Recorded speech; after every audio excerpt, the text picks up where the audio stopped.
Because I didn't know, the younger doesn't have to look like they're 10. We can make them look 18.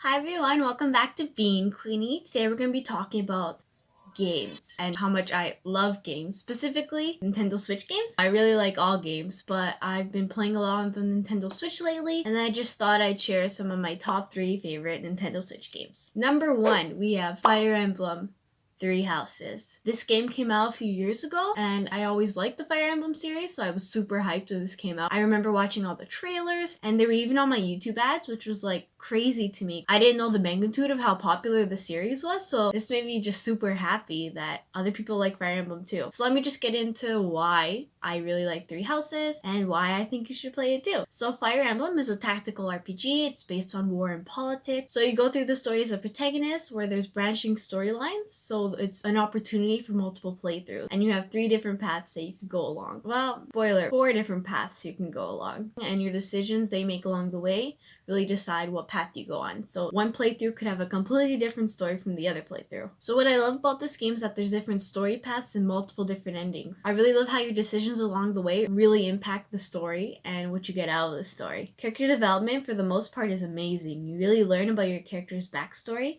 making it so satisfying when you see the characters evolve throughout the story. The entire game is voice acted. Hope you're okay with that, Professor! Oh my god, I love that.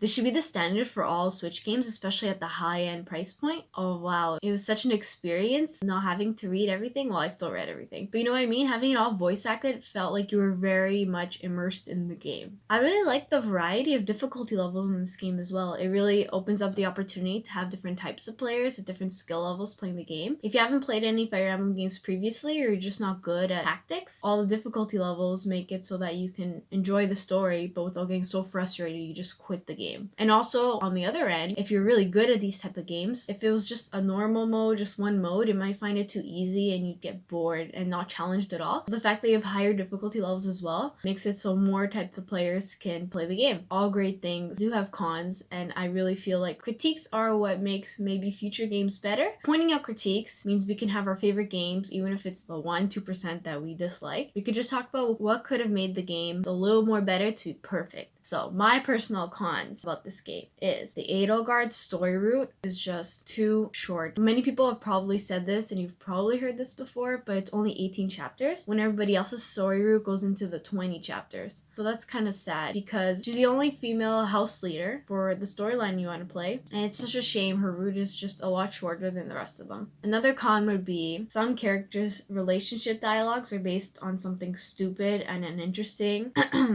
Leonie loving Gerald, and that's just her whole character development, if you'd even call it that. There's no development. It's just her loving Gerald. I'm Captain Gerald's first. It's great to have someone you admire, but don't make that your whole personality trope. You know what I mean?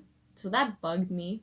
All in all though, it's a small price to pay for an amazing game. You'll definitely get hours and hours of playthrough through it. I played through all 4 story routes and no regrets. It's a great game. Next game, Rune Factory 4.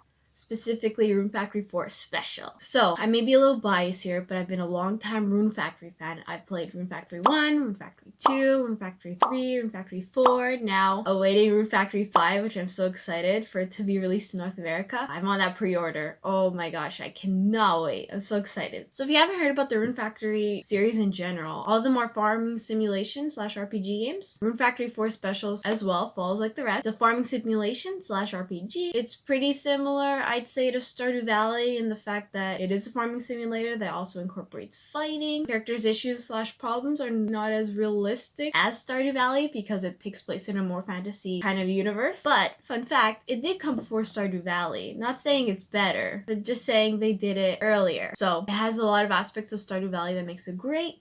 It's also a bit different though. So as the protagonist, you obviously have amnesia and end up in the town of Selphia, where you must befriend the townfolk and discover your hidden past. So what I love, I really like the dating sim element, and unlike certain games, Pioneers of Olive Town, your bachelors do have different dialogue when you marry them versus when you initially meet them, especially when you're dating and you're married to them. There is a differentiation between when you just met them and when you're dating and marrying them. There's both dungeons, action, and fighting, which gives variety to just heading into town or just farming. It really gives you another aspect of RPGs. People tend to like fighting and not doing the same thing over and over again. So it kind of gives you a reason to get close to characters, maybe have them open up special weapons in the shop. So that's pretty cool. So the story allows you to go at your own pace. It doesn't heavily punish you or anything for going at a slower pace.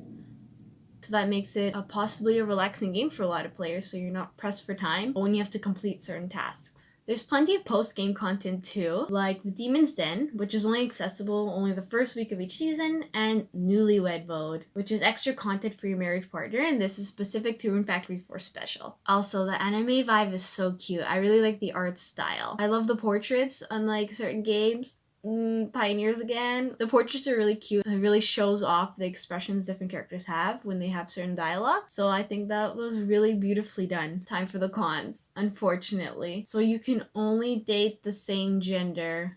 Makes me so sad, but that's the reality of Rune Factory 4 Special. You also have to take into account, not that this is an excuse by any means, but the game originally came out in 2012, which is fairly recently if you think about it, but yeah, they should have really diversified. But they're fixing that with Rune Factory 5, so if it looks like this game is something you pick up, maybe I'd recommend even waiting for Rune Factory 5. If dating and marrying the same gender is something you're looking forward to. Another negative thing would be some bachelors and bachelorettes look a little too young.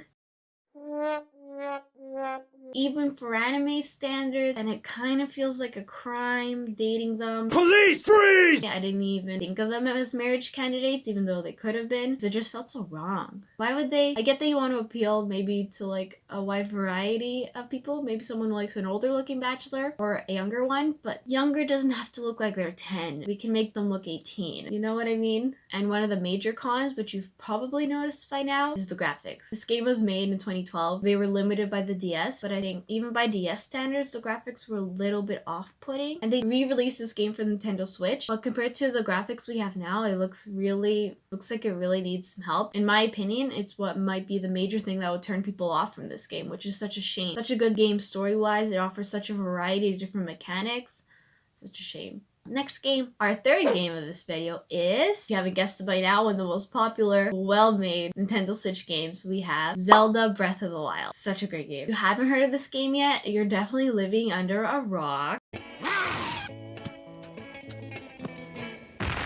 It's an action-adventure game based on an open-world setting. It's very different compared to other Zelda games in terms of exploration. It really gives you such freedom to explore almost any terrain you see. The game is open-world and implements an amazing physics system, allowing the player to not have to necessarily follow linear progression. The main character, Link, has awoken from an 100-year slumber where he finds the world of Hyrule dealing with the aftermath of the evil Calamity Ganon being very close to taking over. His goal is now to rescue a princess holding down the evil as well, defeat Calamity Ganon himself for peace to return once again. Bro, what can I say? Like literally everything. This game was so well done. The incredible physics system and the ability to climb almost any terrain in this game allows players to reach areas and destinations with not just one possible way, allowing the player an incredible amount of freedom. It gives the player options to just progress linearly in the story if they truly want to, or the option of completing side missions, and encourages exploration heavily, which is arguably the best part of the game. The game also implements a weapon durability system, which I personally love because it encourages you not to solely rely on one powerful weapon in the game, but to have a variety of weapons where all their durabilities differ. You really have to be creative in certain situations where you may not have your weapons anymore, or they're one hit away from breaking. So I really like how the game pushes you to get creative and not just find one way to do things. Cons. No cons. It's a perfect game. Almost. My one major con for this game, may have heard other people mention too, is the weapon durability. I know I just said this was a pro, but the concept was a pro. I definitely would say I love the concept of a weapon durability system, but the execution was so poorly done. Yeah, I wouldn't say so poorly done, but the execution was not well done. The weapons break way too easily, and I don't mind the beginner weapons doing that because they're beginner weapons. They're supposed to be fragile, not that strong, but the super hard to find weapons towards the end of the game, the royal weapons, why are they breaking? It took so long to get them in such a dangerous place. That just really irked me because it felt like the effort to get them was almost not worth it because they would break, given it would take longer for them to break, but